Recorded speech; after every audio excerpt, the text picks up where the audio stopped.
නීතිය පිළිබඳව නොදැන සිටීම නිදහසට කාරණාවක් නෙවෙයි. තමන් ජීවත් වන රටේ නීතිය පිළිබඳව දැනුම්වත් වීම, නීතිය පිළිබඳව හදාරා තිබීම රටේ පුරවැසියෙක් විදිහට ඔබට මට ඉතාමත් වටින දෙයක්. ඉතින් ඒ නිසා අපි හිතුවා අද ඒ පිළිබඳව කතා බහ කරන්න. ඉතින් ඒ වෙනුවෙන් අපි තාමත් ගෞරවයෙන් යුතුව අපේ සාකච්ඡාවට සම්බන්ධ කරගන්නවා Academy of Law and Political Studies ආයතනය, එහෙමත් නැත්නම් ALPS කැම්පස් ආයතනයේ අධ්‍යක්ෂ ප්‍රවීණ නීති හා දේශපාලන දේශක ශ්‍රේෂ්ඨාධිකරණයේ නීතිඥ බුද්ධික සුදසිංහ මහතාව. අයබෝවන් නීතිඥතුමනි. නීතිඥතුමනි, මම ඔබතුමාගෙන් මුලින්ම දැනගන්න කැමතියි. දැන් නීතිය කියන දේ නීතියත් සමග සම්බන්ධව රාජකාරී කරන පුද්ගලයන්ට සීමා වෙන්නේ නැතුව ඇයි මහජනතාව විදිහට ඇයි අපි මේ නීතිය පිළිබඳව දැනුවත් වෙන්න ඕනේ? මේ ඊ타මත්ම වැදගත් සාකච්ඡාවට ප්‍රවේශයක් ලබා ගැනීම සඳහා ඔබ අසන ප්‍රශ්නය, ඔබ මතු කරන ප්‍රශ්නය ඊ타මත්ම වැදගත් කියලා මට හිතෙනවා. ඇත්තටම නීතියේ තියෙනවා ප්‍රධාන සංකල්පයක්, නීතිය නොදැන සිටීම නිදහසට කරුණක් නොවේ කියලා. එක අතකින් නීතිය නොදැන සිටීම නිදහසට කරුණක් නොවේ කියන එකේ අර්ථය මේ සමාජයේ සිටින සියලු දෙනාම, මේ අහස යට හද ගැහෙන හැම ගැහැණියෙක්ම මිනිහෙක්ම දරුවෙක්ම නීතිය පිළිබඳ යම් සබුද්ධික භාවයකින් සහ සවිඥානික භාවයකින් යුක්ත වෙන්නට ඕනේ. ඒකයි නීතිය උපකල්පනය කරන්නේ. නීතිය නොදැන සිටීම නිදහසට කරුණක් නොවේ කියන එකෙන් අර්ථ නිරූපණය වෙන්නේ, නීතිය පූර්ව නිගමනය කරනවා මේ සමාජයේ සකලවිධ මිනිසුන් නීතිය පිළිබඳව සැලකිය යුතු දැනුමකින්, අවබෝධයකින් සහ සබුද්ධික භාවයකින් සිටිය යුතුයි කියන එක. ඉතින් අපේ විශේෂයෙන් මේ Academy of Law and Political Studies, එහෙමත් නැත්නම් අපේ ALPS කැම්පස් එකේ අපේ මුඛ්‍ය පරමාර්ථය බොහොම බරසාර එකක්. බොහොම මහේසාක්‍ය පරමාර්ථයක් අපි ගාව තියෙන්නේ. ඒ වගේම සහ බොහොම ඒ කියන්නේ අපි කිව්වොත් බොහොම නිර්ව්‍යාජ හැඟීමක් අපි තුල තිබෙන්නේ අපේ අරමුණ සම්බන්ධව. අපේ අදහස තමයි මේ සමාජයේ සියලුම දෙනා රෙද්ද බැනීම සර්ම ෂර්ට් එක අඳින ගොවියා කම්කරුවා දීවරයාගෙන් පටන් ගත්තාම සමාජයේ හැම ස්තරයක්ම නියෝජනය කරන පිරිස් වලට යම්කිසි නීතිය පිළිබඳ මහා ප්‍රාමාණික දැනුමක් නෙවෙයි, නීතිය පිළිබඳ දැනගත යුතු දේවල් ටික, මූලික දැනුම් සම්භාරයක් සමාජයට සම්ප්‍රේෂණය කිරීම තමයි අපගේ මූලික අරමුණ වෙන්නේ. ඒ සඳහා තමයි අපි බොහොම මහන්සි වෙලා විධිමත් වැඩපිළිවෙලක් හදලා මේ Academy of Law and Political Studies, එහෙමත් නැත්නම් අපේ ALPS කැම්පස් ආයතනය අපි නිර්මාණය කරන්නේ ඒ උත්තුංග අරමුණ හිසේ දරාගෙන, හිතේ දරාගෙන. ඒ වගේම තමයි නීතිඥතුමනි, දැන් ලංකාවේ වෙනත් ක්ෂේත්‍රයන් ගත්තහම උදාහරණ විදිහට පරිපාලන ක්ෂේත්‍රය, බැංකු ක්ෂේත්‍රය, මේ ආදී වූ ක්ෂේත්‍රයන් පිළිබඳව ජනතාවට හදාරන්න, ඉගෙන ගන්න විවිධ ආයතන තියෙනවා. හැබැයි නීතිය පිළිබඳව හදාරන්න ලංකාවේ ඒ විදිහට විශ්වාසවන්ත ආයතනයක් තියනවාද කියන එක ප්‍රශ්නයක්. ඇත්තටම මේක ගැටලුකාරී තත්ත්වයක්. මොකද අපි නීතියෙන්ම උපකල්පනය කරනවා. නීතිය විසින්ම උපකල්පනය කරනවා සෑම දෙනාම නීතිය දැන සිටිය යුතුයි කියලා. ඒකනේ අපි කලිනුත් කිව්වේ නීතිය නොදැන සිටීම නිදහසට කරුණක් නොවේ. නමුත් අනිත් පැත්තෙන් ප්‍රශ්නය තමයි ජනතාවට, මේ රටේ හද ගැහෙන සුවහසක් ජනතාවට, මිලියන 240කට ආසන්න ජනතාවට නීතිය ඉගෙන ගැනීම සඳහා ප්‍රවේශයක් තියනවාද? අපි දැන් උදාහරණයක් හිට දන්නවා මේ උසස් පෙළ ඉහළින් සමත් වෙන ළමයින්ට නීති පීඨ සඳහා ලංකාවේ උදාහරණයක් හිට කොළඹ විශ්වවිද්‍යාලය, එහෙමත් නැත්නම් යාපනයේ විශ්වවිද්‍යාලය, එහෙමත් නැත්නම් පේරාදෙණිය සරසවි වගේ තැන්වල නීති පීඨ වලට යන්න පුළුවන්. ඒක හරියට අර කන කැස් බේවා වියසුදුරෙන් අහස බලනවා තරම් දුෂ්කර කාර්යයක්. ඒ තුනක් ලබා ගන්න ඕනේ, සූදානම් වෙන්න ඕනේ, ඒ සඳහා අදාළ සබ්ජෙක්ට්ස් විෂයන් හදාarලා තියෙන්නට ඕනේ. ඒ අවස්ථාව සැමට නැහැ. ඒ අවස්ථාව තියෙන්නේ සමාජයේ ඊ타මත්ම වරප්‍රසාදයක්. ඒක බොහොම සුළු පිරිසකට පමණයි ඒ අවස්ථාව ලැබෙන්නේ. අනිත් අතින් බැලුවොත් අපි නීති විද්‍යාලයට ඇතුළත් වෙලා නීතිය විද්‍යාත්මකව හදාarලා, එහෙම නැත්නම් නීතිය වෘත්තීය මට්ටමින් හදාarලා ශ්‍රේෂ්ඨාධිකරණයේ නීතිඥවරයෙක් හැටියට ඔහුට ජීවන ගමන ආරම්භ කරන්න පුළුවන්. නමුත් එය ලංකාවේ අතිශය තරඟකාරී විභාගයක්. ඒ කියන්නේ 3500ක් 4000ක් ලියන විභාගයකින් 200ක් පමණ. ඔක කාලයක් තිබුණා 10000ක් 15000ක් ලියන පිරිසකින් 200ක් විතර තේරෙන. ඒක ඊ타මත්ම වෘත්තීය මට්ටමේ අධ්‍යාපනයක්. ඒ සඳහා තියෙන ඉඩකඩ ඊ타ම සීමා සහිතයි සහ ඊ타මත්ම තරගකාරී. අනිත් පැත්තෙන් බැලුවොත් යම් කිසි කෙනෙකුට පුළුවන් විවෘත විශ්වවිද්‍යාලයට ඇතුළත් වෙලා නීතිය පිළිබඳ උපාධියක් එහෙමත් නැත්නම් LLB උපාධියක් ලබා ගන්න. එම මාර්ගයත් ඊ타මත්ම තරගකාරී. අතිශය තරගකාරී විභාගයක් ලියන්න තියෙනවා. ඒ විභාගෙ ලියලා විවෘත විශ්වවිද්‍යාලයට සුදුසුකම් ලබලා තමයි මේ නීතිය පිළිබඳ පාඨමාලාව හදාරන්න පුළුවන්. අනිත් පැත්තෙන් තව අවස්ථාවක් තියෙනවා විශ්වවිද්‍යාල ප්‍රතිපාදන කොමිසම් සභාව පිළිගන්න විදේශීය විශ්වවිද්‍යාලයකට ඇතුළත් වෙලා නීතිය පිළිබඳ LLB උපාධිය. එහෙම නැත්නම් නීතිවේදී මූලික උපාධිය ලබා ගන්න. ඒ සඳහාත් ඊ타මත්ම විශාල මුදලක් දරන්න සිද්ධ වෙනවා. ලංකාවේ මුදලින් බැලුවොත් ලක්ෂ 9ක් 11ක් වගේ ප්‍රමාණයක් යොදවන්න වෙනවා. ඉතින් ඒ සඳහාත් අපේ රටේ දැන් තියෙන ආර්ථික තත්ත්වය අනුව මිනිසුන්ගේ ජීවන තත්ත්වය අනුව ඒ අරමුණ ළඟා කරගන්න පුළුවන් පිරිස කොච්චරද කියලා ගැටලුවක් තියෙනවා. ඉතින් අපේ අරමුණ වෙන්නේ අර නීතිය පිළිබඳ මහා ඉතා ඉහළ දැනුමක්වත් එහෙම නැත්නම් නීතිය පිළිබඳ වෘත්තීය මට්ටමේ දැනුමක්වත් ලබා දෙන්න නෙමෙයි. අපේ මූලික අරමුණ වන්නේ මේ සමාජයේ ජීවත් වෙන මිනිසුන්ට නීතිය පිළිබඳ මිනිසුන් හැටියට සමාජයේ පුරවැසියන් හැටියට දැනගත යුතු කොටස අවබෝධයක් ලබා දීම. මූලික දැනුමක්වත් නොමැතිව ආයතන වලට ගියාම නීති ශාස්ත්‍රයට ගියාම නීතිය ක්‍රියාත්මක වීමේ යාන්ත්‍රණය තුල අධිකරණ පද්ධතිය ඇතුලේ මිනිසුන් මේ නීතිය නොදැනුවත්කම නිසා බොහෝ දුරට අසරණ වෙනවා. සමහර මිනිස්සු මේ නීතියෙන් වැරදක් බව නොදැන ඒ කටයුතු කරන අවස්ථා තියෙනවා. ඉතින් අපේ අරමුණ වන්නේ අන්නේ හඬක් නොමැති ජනතාවට නීතිය පිළිබඳව යම්කිසි දැනුමක් ලබා දීලා ඒ පිරිස බල ගන්නවන්න. මොකද ඇරිස්ටෝටල් පවා වරක ප්‍රකාශ කරලා තියෙනවා මිනිස්සෙක්ව බල ගන්නවන්න පුළුවන් හොඳම ක්‍රමය සහනාධාර දීලා හරි මුදල් දීලා හරි නෙමෙයි මිනිසුන්ගේ සාක්ෂරතාවය. මිනිසුන්ගේ දැනුම වැඩි කිරීම හරහා මිනිසුන්ව බලවන්ත කරන්න පුළුවන්. මිනිසුන් එම්පවර් කරන්න පුළුවන්. එතකොට නෛතික සාක්ෂරතාවය ලබා දීම හරහා මිනිසුන් බලගැන්වීම දෙගුණ තෙගුණ කරන්න පුළුවන් අපිට. ඒක තමයි අපේ අරමුණ. ඔව් නීතිඥතුමනි, එතකොට ඔබතුමාගේ ආයතනයෙන් නීතිය පිළිබඳව පාඨමාලාවක් හදාරන්න යම්කිසි නිශ්චිත වයස් සීමාවක් තියනවාද? එහෙම නැත්නම් නිශ්චිත කණ්ඩායමක් ඉන්නවද? කාටද ඔබතුමාගේ ආයතනය මගින් මේ නීතිය පිළිබඳව පාඨමාලාවක් හදාරන්න පුළුවන්? මම මූලිකවම පැහැදිලි කරේ අපේ අරමුණ වෙන්නේ නීතිය පිළිබඳ මූලික දැනුමක් සමස්ත සමාජයට ලබා දෙන්න. එතකොට අපේ මෙහි මූලික වයස් සීමාවක් නැහැ. නමුත් අර අපි අධ්‍යයනයේ පහසුව තකා ප්‍රායෝගිකව මතුවන ගැටලු මතුවෙන එක වැළැක්වීම සඳහා සාමාන්‍යයෙන් අපොස සාමාන්‍ය පෙළ අවසන් කරපු කෙනෙකුට ඒකේ ප්‍රතිඵලය මොකක්ද කියන එකට අපිට වැදගත් නැහැ. පාසල් ළමයෙකුට සහභාගී වෙන්න පුළුවන්.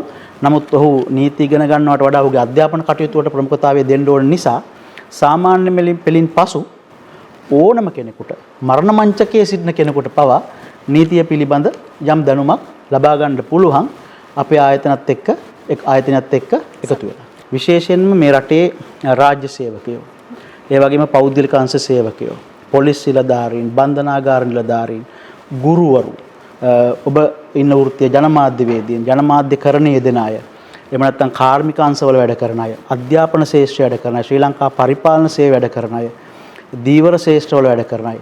ඒ සෑම කෙනෙකුගේම නීතියෙන් මිදිච්ච සීමාවක් නැහැනේ. හැම ශාස්ත්‍රයකටම නීතිය අදාළයි. දැන් ඔබ උදාහරණයක් හැටියට ඔබ ජනමාධ්‍යවේදිනියක්. එතකොට ජනමාධ්‍යකරණයට අදාළ නීතියක් වෙනම තියෙනවා. ඒ තියා වැඩි ඕනේ අපි සාමාන්‍යයෙන් මේ ෆෝන් එකක් පාවිච්චි කරන කෙනෙක්, ජංගම දුරකථනයක් පාවිච්චි කරන කෙනෙක්, ඔහුත් බැඳෙන යම් නීති සමුදායක් තිබෙනවා. පාරේ බයිසිකලයක් පදින මිනිහෙක් බැඳෙන නීති සමුදායක් තියෙනවා. පාරේ වාහනයක් කෙලවන මිනිහෙක්, උගන්වන ගුරුවරයෙක්, ඔහුට ආවේනික සහ ඔහුට අදාළ නීති වපසරියක් තියෙනවා. එම නිසා අපි විවෘතව ආරාධනා කරනවා සමාජයේ හැම පැතිකඩම පිරිස්වලට ඔබට ඔබගේ ශාස්ත්‍රය ඇතුලේ අවශ්‍ය කරන මූලික නීති දැනුම අපගේ ආයතනයත් එක්ක එකතු වෙලා අපිට ලබා ගන්න පුළුවන්. උදාහරණයක් හැටියට අපි ගමුකෝ ග්‍රාම නිලධාරීවරයෙක්. ඒතර ග්‍රාම නිලධාරීවරයෙකුට බැඳෙන නීති ගොඩක් තියෙනවා. උදාහරණයක් හැටියට පාංශු සංරක්ෂණ පනත වෙන්න පුළුවන්, ගස් සෙලීමේ පනත වෙන්න පුළුවන්. එහෙම නැත්නම් ආණ්ඩු ක්‍රමස්ථාය මූලික අයිතිවාසිකම් පරිච්ඡේදය වෙන්න පුළුවන්. ඒ හැම දෙයක්ම ග්‍රාම නිලධාරියෙකුට අදාළයි. ඔබ ජනමාධ්‍යවේදිනියක් හැටියට ගත්තොත් ඔබට අදාළ වෙන පනත් තියෙනවා. දණ්ඩ නීති සංග්‍රහය ඔබට බලපෑමක් කරන්න පුළුවන්. එහෙම නැත්නම් අසභ්‍ය ප්‍රකාශන පිළිබඳ පනත. එහෙම නැත්නම් පරිගණක අපරාධ වලට එරෙහි පනත. ඒ ඔබතුමීට අදාළ ශේෂ්ත්‍රය. එතකොට සෑම කෙනෙකුටම මේ පාඨමාලාව විවෘතයි. ඇතුළත් වෙලා තමන්ගේ ශේෂ්ත්‍රයට අදාළ නීතිමය දැනුමත් පුරවැසියෙකු හැටියට ලබා ගන්න පුළුවන් නීතිමය දැනුමත් ලබා ගන්න එක. අනිත් පැත්තෙන් තමයි ඔබතුමිය ඇහුවා අපේ කෝස් කන්ටෙන්ට් එක. එහෙම නැත්නම් අපේ අධ්‍යයන වැඩපිළිවෙල පිළිබඳව. අපි මේක නිකන් අර දැන් අපි සමහර වෙලාවට සමහර ශේෂ්ත්‍ර වලට අපි ඩිප්ලෝමා පාඨමාලාවක් දෙනවා. දැන් උදාහරණයක් හැටියට අපේ තියෙනවා නීතිය පිළිබඳ ඩිප්ලෝමා පාඨමාලාව. ඒක අතිශය පළල් වපසරියක් දක්වා විහිදෙන පාඨමාලාවක්. දැන් ඒකේ උදාහරණයක් හැටියට අපි මේ ආකාරයේ දැන් මම උදාහරණයක් හැටියට පෙන්වන්න පුළුවන් මේ විදිහේ මොඩියුල 5ක්. මේ මම එක මොඩියුලයක් විතරක් පෙන්වන්නම්. මේ වගේ මොඩියුල 5ක්. මේ ආකාරයේ මොඩියුල 5ක් මනාව සැලසුම් කරන ලද ඉතාමත්ම වැදගත් මොඩියුල 5ක්. ඒකේ අපි 1 2 3 ආදී වශයෙන් අපිට පෙන්වන්න පුළුවන් මොඩියුල 5ක් තියෙනවා. මේ මොඩියුල 5 ඇතුලේ අපිට තියෙනවා ප්‍රධාන විෂය ඒකක 100කට වැඩි. ඒ විෂය ඒකක 100 ඇතුලේ 91ක 600ක් විතර තියෙනවා. එතකොට අපේ ඩිප්ලෝමා ඉන් ලෝ පාඨමාලාව එහෙම නැත්නම් නීතිය පිළිබඳ අපේ ඩිප්ලෝමා පාඨමාලාව හදාරන අයට නීතිය පිළිබඳ විශාල දැනුමක් ලැබෙනවා. ඊට අමතරව කලින් කාලට අපි සහතික පත්‍ර පාඨමාලා ඉදිරිපත් කරනවා. සහතික පත්‍ර පාඨමාලා කියන එකෙන් මම ඔබතුමියට කියන්න කැමති සමාජ මාධ්‍ය වලට අදාළ සහතික පත්‍ර පාඨමාලාව. කම්කරු නීතියට අදාළ සහතික පත්‍ර පාඨමාලාව. එහෙම නැත්නම් අපරාධ නීතිය පිළිබඳ සහතික පත්‍ර පාඨමාලාව. ජනමාධ්‍යවේදීන්ට අදාළ නීතිය පිළිබඳ සහතික පත්‍ර පාඨමාලාව. ඒ වගේ ඒ කියන්නේ එක එක ශේෂ්ත්‍රවලට වෙන් වෙච්ච සහතික පත්‍ර පාඨමාලා සමහර ඒවා මාසික පාඨමාලා සමහර ඒවා මාස 2ක් දක්වා දිවෙන පාඨමාලා අපේ ඩිප්ලෝමා ඉන් ලෝ එක මාස 6ක් දක්වා දිවෙන පාඨමාලා. එතකොට අපි මේ සියලුම පාඨමාලා ඔන්ලයින් ක්‍රමවේදය යටතේ පවත්වන්නේ සාමාන්‍ය රාත්‍රියේ පන්ති පවත්වන්නේ. මොකද අද කාර්යබහුල තත්ත්වයේ මත තමයි බොහෝ දෙනා ඉන්නේ. මොකද රැකියා කරන පිරිස් තමයි මේ සඳහා වැඩියෙන් සහභාගී වෙන්නේ අපිත් එක්ක. එතකොට මේ සියලු දෙනාටම හොඳ කන්ටෙන්ට් එකක්. Tamanට අවශ්‍ය කරන කන්ටෙන්ට් එක, Tamanට අවශ්‍ය කරන දැනුම් සම්භාරය ඒ එක් එක් පාඨමාලාව තුල තියෙනවා. මේක අපි නිකන් මේ රෑ වෙලා එළි වෙද්දි හදන එකක් නෙමෙයි. මේක බොහොම අධ්‍යයනයකින් පස්සේ, විධිමත් හැදෑරීමකින් පස්සේ, හොඳ පළල් කියවීමකින් පස්සේ අපි නීතිඥ මණ්ඩලයක් එකතු වෙලා නීතිඥවරුන්ට අමතරව වෙනත් සමාජයේ විවිධ ශේෂ්ත්‍රවල ප්‍රමුඛයන් ඔවුන්ගේ අත්දැකීම් කෞශල්‍යයන් උපයෝගී කරගෙන තමයි අපි මේ පාඨමාලාව සකසලා තියෙන. අපිත් එක්ක දැනටමත් එකතු වෙලා ඉන්න ශිෂ්‍ය ශිෂ්‍යාවන්ගේ විද්‍යාර්ථීන්ගේ ප්‍රතිචාර දිහා බලපුවම සමහර අය කියනවා අපි මීට කලින් උපාධි පාඨමාලා පවා කරලා තියෙනවා. ඒ වගේන් පවා ආවරණය නොවිච්ච විශාල විෂය පදාසයක් ඔබතුමන්ලගේ මෙම පාඨමාලා ඇතුලේ තියෙනවා කියන්නේ. ඒ වගේම තමයි නීතිඥතුමනි ඔබතුමාගේ ආයතනය මගින් නීති සාහිත්‍යයේ ප්‍රගමනයටත් දායකත්වයක් ලබා දෙනවා කියලා අපිට දැනගන්න ලැබුණා. අපි ඒ පිළිබඳවත් කතා බහ කරමු. ඔව් ඇත්තටම බැලුවොත් මේ අපි නීති සාහිත්‍ය කියන එකෙන් අදහස් කරන්නේ නීතිය පිළිබඳ පතපොත. නීතිය පිළිබඳ ලියවිච්ච පොත්පත්. ඇත්තටම අපි බැලුවොත් සමාජයේ අනෙකුත් ශේෂ්ත්‍රයන් එක්ක බලද්දී දැන් අපි බැලුවොත් වාණිජ්‍ය විෂය බැලුවත්, බැංකුකරණයේ විෂය බැලුවත්, එහෙම නැත්නම් විද්‍යා විෂයන් බැලුවත් අපි බුක් ෂොප් එකකට ගියාම ඒ පොත් රාක්වල ඕන තරම් ඒ සම්බන්ධව පොත්පත් තියෙනවා. නමුත් නීතිය පිළිබඳව පොතක් හොයාගන්න ගියාම ඊටාත්ම අඩු පොත් ප්‍රමාණයක් තියෙන්නේ. හැබැයි ඔය අපි අලුත් කඩේ වගේ ප්‍රදේශයකට ගියොත්, උසාවියක් ආසන්න ප්‍රදේශවලට ගියොත් අපිට යම්කිසි පනත් අතුලත් පොත්පත්, නීති අතුලත් පොත්පත් වැඩිපුර දකින්න පුළුවන්. නමුත් ඒව සාමාන්‍ය ජනතාවට පරිශීලනය කරන්න පුළුවන් පොත්පත් නෙමෙයි. ඒ කියන්නේ ඔය අපි නිකන් සංකල්පයක් තියෙනවනේ. නීතිය දැන සිටියාට වැඩක් නැහැ. නීතිය කොහෙද තියෙන්නේ කියලා අපි දැනගෙන ඉන්න. අපි දැන් උදාහරණයක් හැටියට යම්කිසි පවුලක ඇතුළේ ආර පහර දීමක් පිළිබඳව. එතකොට අපිට අදාළ වෙන්නේ දණ්ඩ නීති සංග්‍රහය සහ ගෘහස්ත ප්‍රචණ්ඩ ක්‍රියා වැළැක්වීමේ පනත. එතකොට නීතිය පිළිබඳ දන්න නීතිඥවරු ඒ සඳහා යොමු වෙන්න දන්නවා. මොකද සාමාන්‍ය ජනතාව ඔක දන්නේ නැහැ. ඔවුන් නීතිය මූලික දැනුමක් තිබුණාට නීතිය කොහෙද තියෙන්නේ කියලා දන්නේ නැහැ. නමුත් නීතිඥවරු ඒක දන්නවා. දැන් අපේ අරමුණ වෙන්නේ සාමාන්‍ය ජනතාවට ඒ නීතිය කොහෙද තියෙන්නේ කිය සාමාන්‍ය ජනතාවට හොයන්න බෑ. දැන් උදාහරණයකට ඔබතුමිය ජනමාධ්‍යවේදිනියක් හැටියට ඔබතුමියට යම් ශ්‍රේෂ්ඨයක් දුන්නොත් ඒ ශ්‍රේෂ්ඨයට අදාළ නීතිය කොහෙද තියෙන්නේ කියලා ඔබතුමිය නොදැනුවත් වෙන්න පුළුවන්. මොකද ඒ පිළිබඳ ගැඹුරු අධ්‍යයනයක් කරලා නැති හින්දා ඔබතුමිය නීතිඥවරයෙක් හොවරියක් නොවන නිසා. එතකොට අපිට පුළුවන් නම් ඒ නීතිය තියෙන්නේ කොහෙද? ඒක එතනින් අරගෙන ජනතාවට තීරණ විදිහට නීතිමය භාෂාව ටිකක් ගැඹුරුයි. ඒකට වෙනම මේ ග්ලොසරි එකක් තියෙනවා, වෙනම වාග්මාලාවක් තියෙනවා.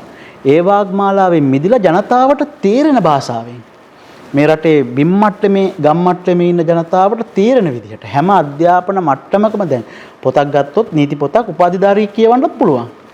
සමහර විට ගාමන්ට් එක වැඩ කරන අහිංසක ගෑනු ළමෙක් කියවන්නත් පුළුවන්. ඒ සියලු දෙනාටම තේරෙන භාෂාවෙන් නීතිය පිළිබඳ පොත්පත් ප්‍රමාණයක් අපි ඉලිදක්වන්න බලාපොරොත්තු වෙනවා. දැනටමත් මේ පොත්පත් සකසලා මුද්‍රණය කරමින් පවතිනවා. අපි ජූනි මාසේ මුල් සතියේ අපි මීට කලින් පොත්පත් කරලා තියෙනවා. ආණ්ඩු ක්‍රම අවස්ථාව පිළිබඳ අධ්‍යයනයක්, පාර්ලිමේන්තු ස්ථාවර නියෝග, නීති විද්‍යාල ප්‍රවේශ සඳහා පොත්පත් අපි බොහොමයක් එළිදක්වලා තිබෙනවා. නමුත් අපේ මේ නව වැඩපිළිවෙල යටතේ නීතිය සමාජගත කරන්න, ජනගත කරන්න, සාමාන්‍ය ජනතාවට නීතිය සම්මුඛ කිරීමේ ක්‍රියාවලියේ පළවෙනි පොත අපි මේ ජූනි මාසේ මුල් සතියේ අපි එළිදක්වන්න බලාපොරොත්තු වෙනවා. ඒ තමයි අපි නීති සාහිත්‍ය සම්බන්ධයෙන්, නීති සාක්ෂරතාවේ වැඩි දියුණු කරන්න පොත්පත් ලිවීම සම්බන්ධයෙන් අපේ Academy of Law and Political Studies එහෙම නැත්නම් ALPS කැම්පස් ආයතනයේ අපගේ වැඩපිළිවෙල. නීතියට අමතරව දේශපාලනය සම්බන්ධව ඔබතුමාගේ ආයතනය මගින් හදාරන්න පුළුවන් පාඨමාලාවල් තියෙනවද වැඩපිළිවෙල? අපේ මේ කැම්පස් එකේ මත අපේ ආයතනයේ නමම තියෙන්නේ Academy of Law and Political Studies කියලා. දේශපාලනය හා නීතිය හා දේශපාලන අධ්‍යයනය. දැන් මෙතන දේශපාලනය කියපු ගමන් මතක් වෙන්නේ උසස් පෙළ දේශපාලන විද්‍යාව.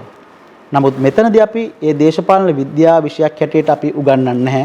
ඒ සඳහා ලංකාවේ ඕනතරම් ප්‍රමුඛ ගුරුවරු ඉන්නවා.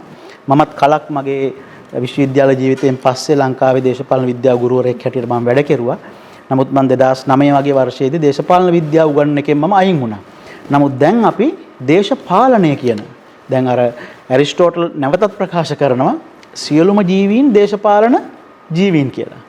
අපි හැම ජීවියෙක්ම දේශපාලනික වශයෙන් ජීවියෙක්. අපි FB එකේ බැලුවත්, පත්තරවල බැලුවත් හැමතිස්සෙම මේ දේශපාලනය හා බැඳිච්ච නිවුස් තමයි කතා වෙන්නේ. සාමාන්‍යයෙන් අපි සමාජයට යද්දිත් මොකද වෙන්නේ, මොකද රටේ තත්ත්වය, ආණ්ඩුව හොඳයිද නරකයිද, ආණ්ඩුව දුවයිද නැන්ද, ඒ දේශපාලනය ගැන තමයි මිනිස්සු කතා කරන්නේ. ඒතකොට දේශපාලනය පිළිබඳ මිනිස්සු හැමතිස්සෙම සවිඥානිකයි. දේශපාලනය පිළිබඳ මිනිස්සු උනන්දුයි. දැන් ඒක කාලයකට ක්‍රිකට් ගැන උනන්දුවක් ඇති වෙනවනේ. ඒ ටූර්නමන්ට් එකක් තියෙන කාලේ විතරයි ක්‍රිකට් ගැන උනන්දු වෙන්නේ. ක්‍රීඩකයන්ට බයින එක හෝ විවේචනය කරන එක අපිට දකින්න වෙන්නේ ඒ කාලෙකදී. නමුත් දේශපාලනය අවුරුදු 365ම මිනිස්සු කතා කරනවා.